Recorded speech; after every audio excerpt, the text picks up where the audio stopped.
Well, hi again, Beaver Nation, and welcome to the Beth Ray Center for Academic Support as we begin a four-part series with returning as the Director of Athletics, a gentleman we've known and worked with for a long time, and delighted to welcome him back, Todd Stansbury, in a building, Todd, that wasn't here when you were here last time. Great to have you back in Beaver Nation. Great to be back, Mike. And we're in a place that we'll talk about in just a moment that symbolizes what you're about and what your commitment to the student athlete is at Oregon State. But first of all, what's it like to be back? What have these early days been like? And when you knew that the opportunity to come back was available, what brought you back?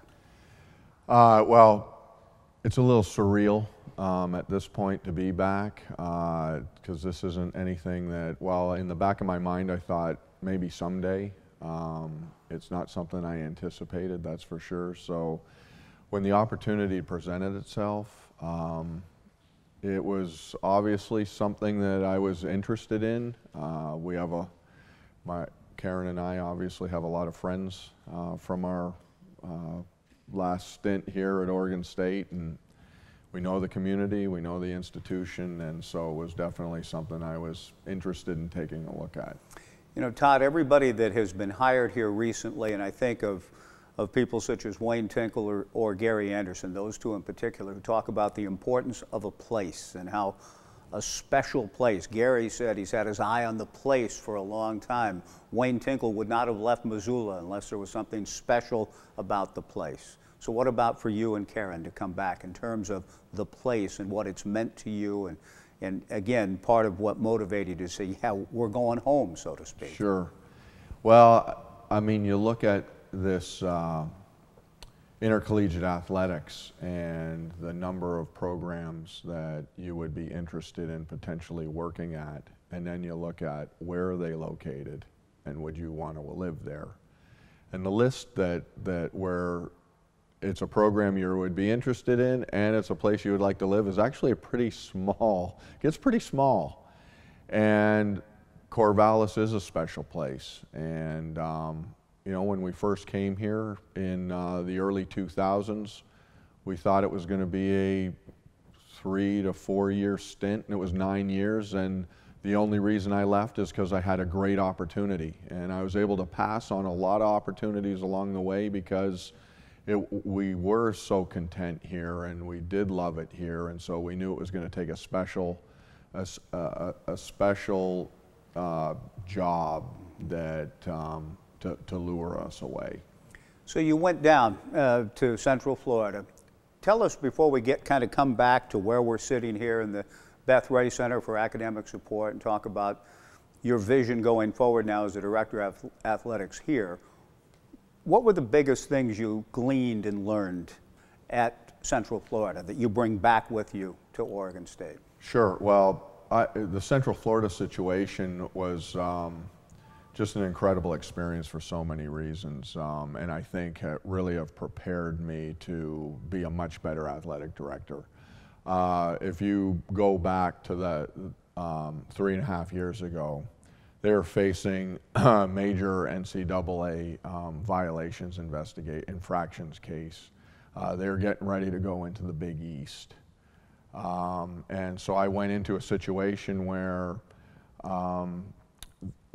not under the best of circumstances. So going through the infractions process, and then the Big East pretty much just disappearing right in front of our eyes, really made for an interesting couple of months, 6 months, year, and you take that into the opportunity to build a brand new conference. So we went from being what we thought was going to be the new kid on the block of a very old conference to being a leader in a new conference right away, where many could say that, you know, UCF was one of the flagships of the American Athletic Conference. So having the experience of actually creating a new conference and being involved in that, winning, you know, a number of conference championships, and then obviously the run that we had in 13 in football that ended up in the Fiesta Bowl and beating Baylor. Incredible run. You know, when you think of where we started and then where the program progressed over the 3.5 years I was there, it was an incredible experience. So you refer to an incredible run, the 13 run in football, other great successes on the field, the courts, et cetera. And yet here we are, as we mentioned, in the Beth Ray Center for Academic Support at Oregon State, a new building for you and coming back. You did all of that at Central Florida with a 95% graduation rate, the highest in the country. So that's commendable, but that's the way you envision the way this thing is supposed to work. So this building, this place in the heart of the campus, what does it mean to you, and what is your commitment and vision to the student-athlete experience when a 95% graduation rate, I think, speaks eloquently to that? Well, I think, and one, this is an incredible building, and I think really shows the commitment that we have to our student-athletes. But philosophically, I believe that while most people think we're in the entertainment business, we're in the education business.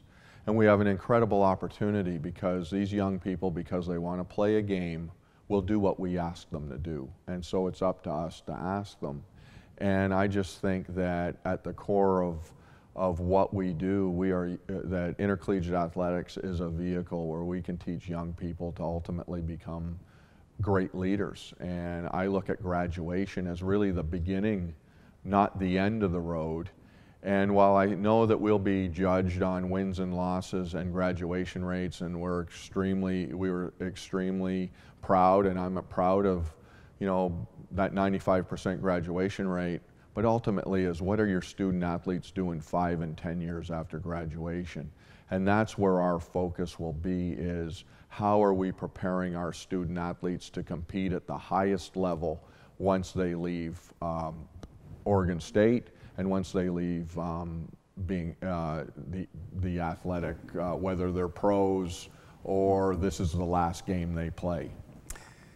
In light of that, in respect to that, Todd, when you were here before you left, you were instrumental in creating, developing an Everyday Champions vision. And we call it Everyday Champions at Oregon State, along with Mary Ann, Vidra, yourself, and others, really solidly committed to that.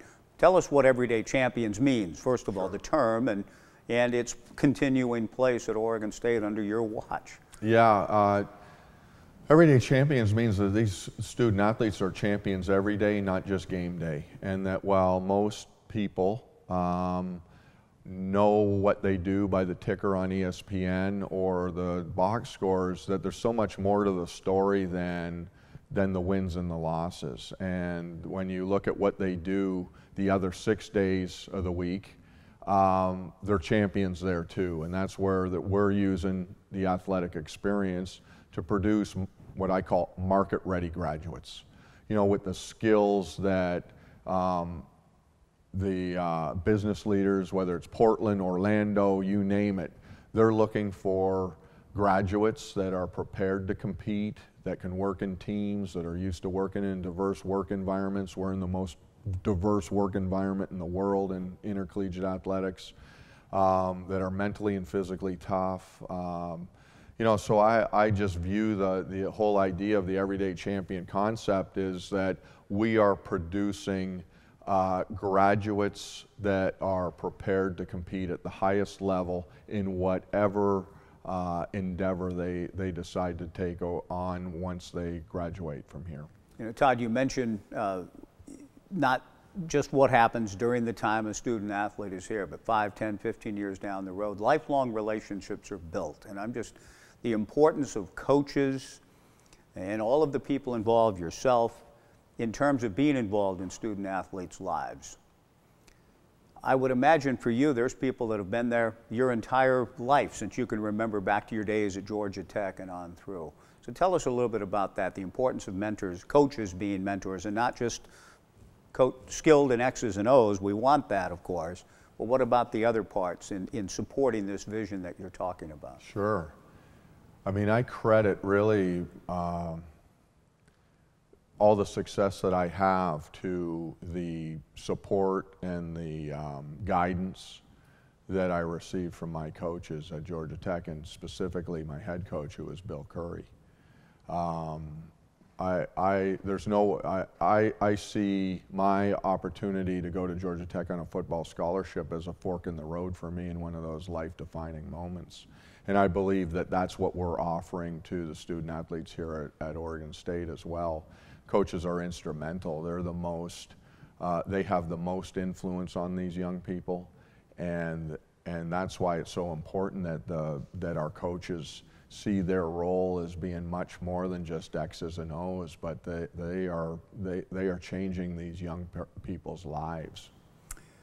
You mentioned whatever the city, you mentioned Orlando, then you mentioned Portland, and it strikes me that the vision that you want to fulfill here that's being fulfilled is not possible without citizens of Beaver Nation that are very generous and that are also committed to the vision in any number of ways. So I want to ask you about Portland specifically, all of Beaver Nation, but you know, the hub in the Beaver State, the big city of Portland, and the importance of relationship building there, what your plans are with respect to the big city of Portland. Sure. Well, Portland is incredibly important to us. It's obviously important because that's where we have a significant number of our alums and donors and potential donors. But it's also the place where many of our student athletes can end up going to work. And so I believe that we have to have a strong relationship in Portland, not only so that we're developing and cultivating corporate sponsors and donors and that sort of thing, but also so that our student athletes are tied into a talent pipeline that's going directly to Portland. Because I really believe that, one, we are developing the best of the best when it comes to young talent. When you look at what they go through as student athletes, in addition to what they're doing in the classroom, in the community, their involvement in our own Leadership Institute and the development and the programming associated with that. So we've got what Portland wants.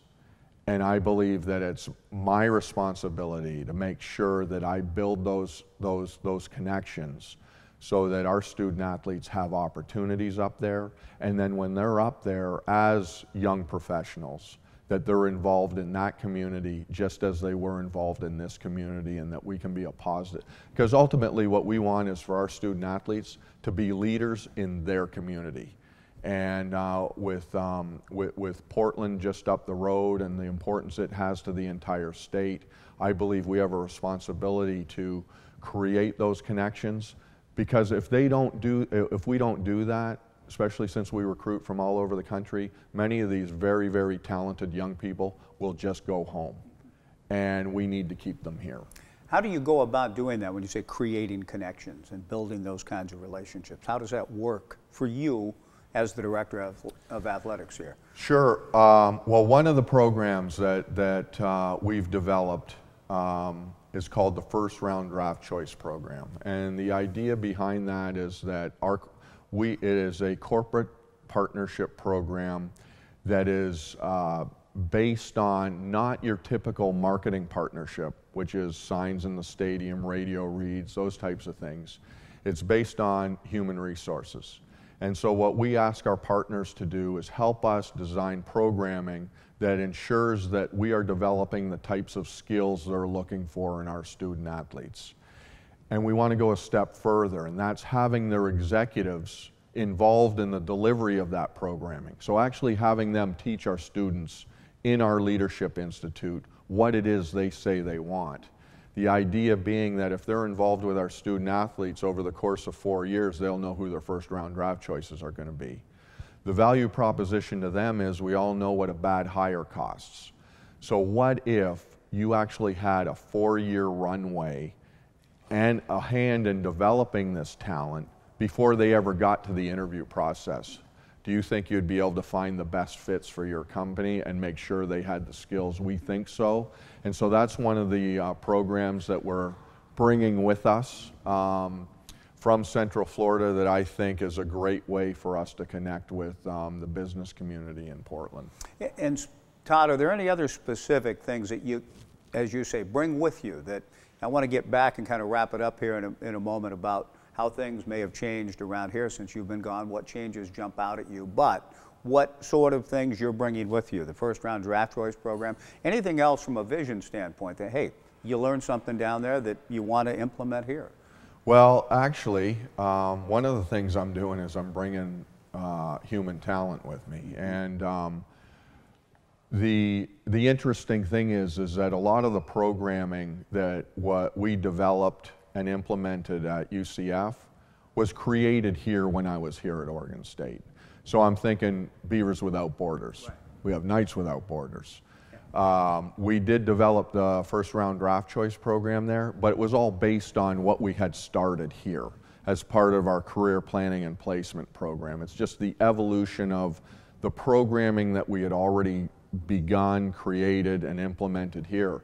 So one of the things that I'm doing is bringing some key individuals with me who were engaged in the implementation of programming that was designed and developed at Oregon State so that we can hit the ground running.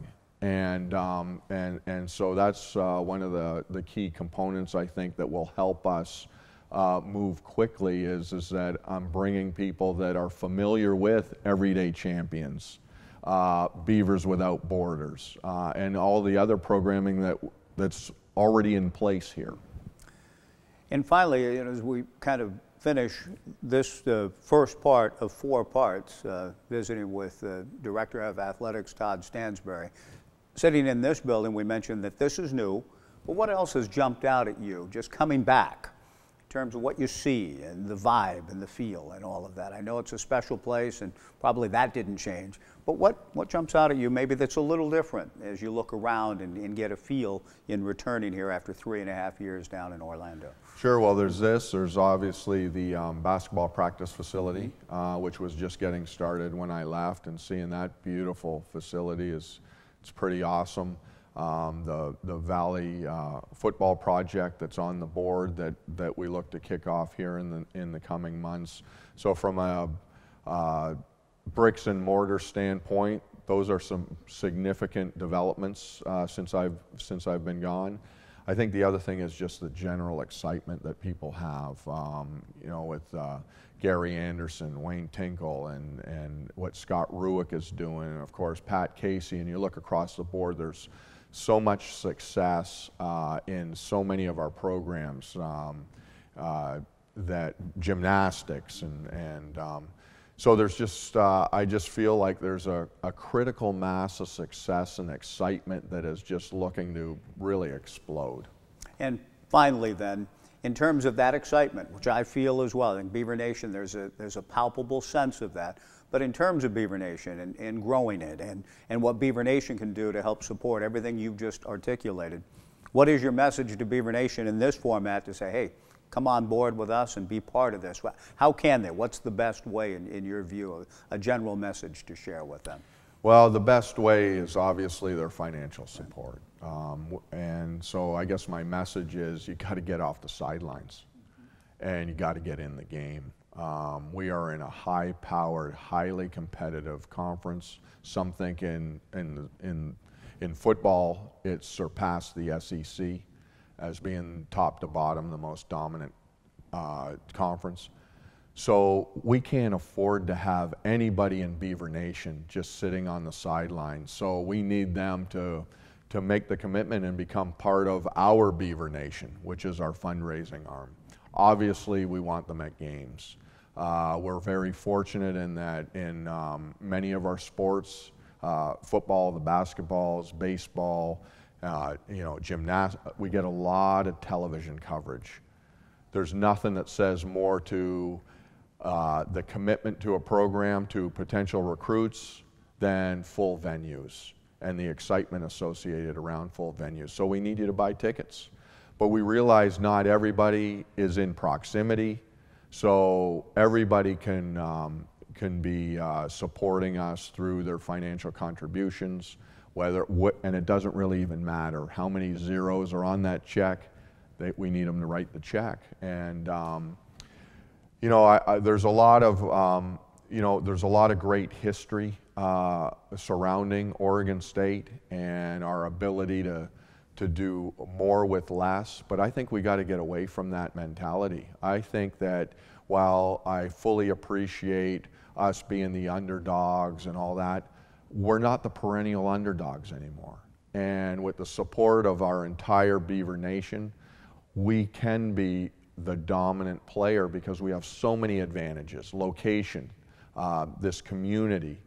Heck, not only do people not want to leave, those that leave, like me, come back when they get the opportunity. And we talk a lot about, you know, Corvallis being this unknown community and how great it is. Well, know what? It shouldn't be so unknown. And I think with our success, we can use our success as a platform for not only what a great community this is, but what a great academic institution this is. So how can people help? We need their financial support.